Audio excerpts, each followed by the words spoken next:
Neste período de quarentena, a Assembleia Legislativa de Santa Catarina vem trabalhando de forma remota, através de sessões realizadas por videoconferência. Havendo quórum regimental, declaro aberta a presente sessão virtual da Assembleia Legislativa.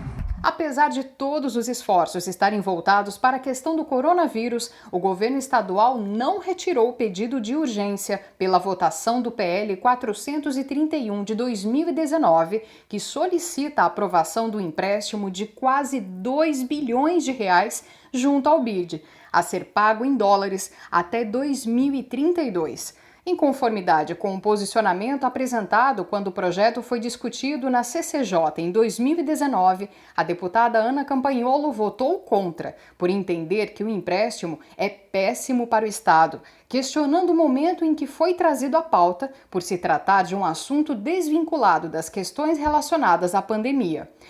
Deputada Ana Campagnolo tem a palavra. Muitos têm falado sobre uma suposta economia que há de advir desse novo empréstimo, né? Eu apresentei no meu voto vista na CCJ e gostaria de apenas rememorar aos senhores que, como foi dito inclusive pelo deputado Gessé, essa dívida é uma dívida que vem de 1998 e um novo empréstimo para pagar a dívida já foi realizado em 2012. E quando esse novo empréstimo foi realizado em 2012, nós temos histórico dos documentos que foram encaminhados pela Secretaria Estadual da Fazenda em 2012. E é muito engraçado e, ao mesmo tempo, triste perceber que são exatamente os mesmos argumentos que o secretário Paulo Ali e que o governador Moisés envia para casa agora.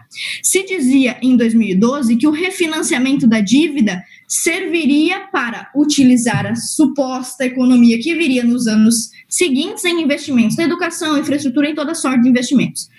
Os senhores sabem, no entanto, que, por exemplo, eu que tenho me ocupado de visitar as escolas no último ano de mandato, percebi que as escolas, algumas estavam sucateadas, extremamente abandonadas há quase 10 anos.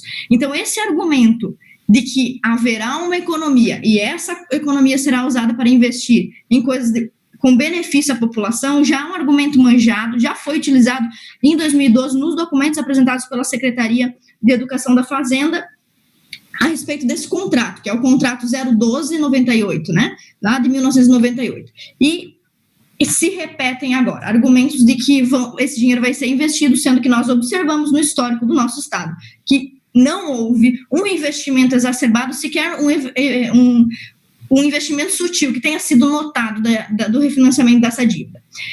Bom, também foi dito que nós temos que pagar 3 parcelas, isso é, de fato, 3 parcelas de 110 no total de 110 milhões de dólares, ou seja, são 3 prestações. O que o governador do estado está sugerindo agora é a substituição de 3 prestações, um pouco salgadas, é verdade, por 12 anos de dívida. Bom, senhor, eu gostei da referência que o deputado Gessé fez sobre a economia doméstica. Todos nós sabemos, quando a gente compra um carro, pode ser um carro popular, um carro que custou 10 mil reais, quando nós compramos um apartamento do Minha Casa Minha Vida, quando nós compramos qualquer coisa, por mais singelo que seja, através de um financiamento, o maior sonho do trabalhador é quitar o mais rápido possível.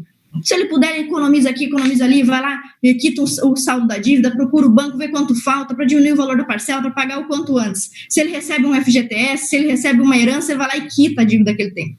E o compromisso do Estado, nós, deputados estaduais, do governador como executivo, deveria ser refletir os interesses da população.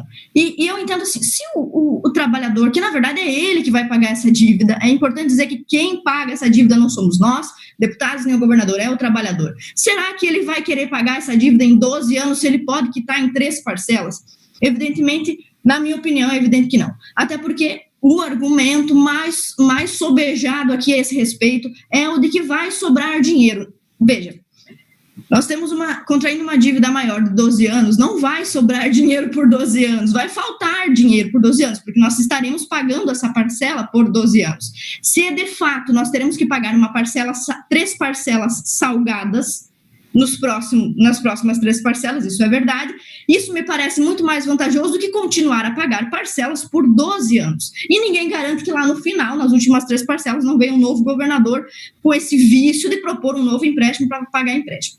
De que forma isso poderia ser vantajoso? Por que o governador Moisés poderia estar propondo isso? De que forma isso poderia ser benéfico para ele? Bom, estando com o que sobraria dessas 3 parcelas em mão nos próximos anos, que são os anos do mandato do governador Moisés, ele poderia, supostamente, caso essa economia se comprove, investir em uma ou outra coisa, como passando a demonstrar para o povo que foi um governo que investiu mais do que os demais. Não, na verdade, um governo que deixou de pagar uma dívida para gastar o dinheiro do povo, investindo em obras que depois podem ocasionar uma nova dívida. E também foi dito o seguinte: se nós conseguirmos estender essa dívida para 12 anos, nós estaremos numa situação melhor de solicitar crédito.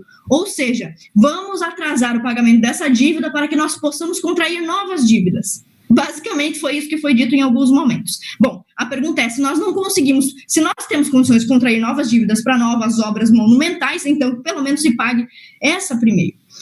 Sobre a necessidade de investimentos, já foi exaurido aqui o assunto do coronavírus, justificativas de calamidade ou do caos, que argumentos sensacionalistas para induzir a aprovação mais ágil desse pedido de empréstimo. Esse reflexo desse dinheiro não será investido automaticamente e rapidamente no combate ao coronavírus, e quando se fala sobre investimento ou empréstimos ou a necessidade de recursos, eu gostaria de deixar uma sugestão para o governador Moisés, que em vez dele expandir uma dívida para 12 anos, que ele se aproxime mais do nosso governo federal, e o presidente Bolsonaro tem um carinho especial por Santa Catarina, então se ele fizesse essa aproximação, quem sabe conseguisse mais recursos, até porque, como bem disse o deputado Gessé, o Bolsonaro destinou 88 bilhões para ajudar os estados. Só no plano Mansueto, que foi lançado no ano passado, são 40 bilhões para a operação de crédito dos estados, e 8 bilhões destinados à assistência social. São alguns dados das opções de onde encontrar dinheiro. Não é necessário estender essa dívida para encontrar esse dinheiro. A suspensão,